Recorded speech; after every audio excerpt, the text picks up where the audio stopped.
কচু পড়া, তোমরা কি কখনো কচু খেয়েছো? আচ্ছা, না না, আজকে কচু পড়া হয়নি। আজ হয়েছিল কুমড়ো, কচু আর পালং শাক নয় পুঁই শাক দিয়ে একটা ঘন্ট। সাথে ছিল মশালা প্রন ফ্রাই, আমার হাতের বানানো, বাদবাকি সব মাই বানিয়েছিল, যেমন মাছের ঝোল, মাছের ম্যাগি।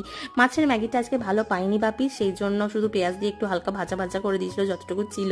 কিন্তু কচু দিয়ে যে গরম গরম ভাত খেতে আমার যা লাগে এই ঘন্ট দিয়ে, সে আর বলার কথা নয়। আর সাথে ছিল আমার হাতে তৈরি মশালা প্রন ফ্রাই। এর রেসিপিটা কিন্তু শর্টসের মধ্যে আপলোড করা আছে, আমি তাও নিচের প্লে বাটন অপশানে মেনশন করে দিচ্ছি, তোমরা গিয়ে ঝটপট দেখে এসো রেসিপিটা। কারণ সত্যি বলছে, গরম ভাতের সাথে এই মশালা প্রন ফ্রাই মাখিয়ে খেলে জাস্ট জমে যাবে, আর কিছুই লাগবে না। এতটাই সুস্বাদু হয়েছিল খেতে, নিজের প্রশংসা নিজে করছি বলে তা না, সত্যি ভালো হয়েছিল খেতে। আর মাছের ঝোলটাও ব্যাপক ছিল, টমেটো কাঁচা লঙ্কা দিয়ে পাতলা পাতলা ঝোল হয়েছিল। আজকে আবার আচার টাচার দিয়ে খাইনি। চলো টাটা।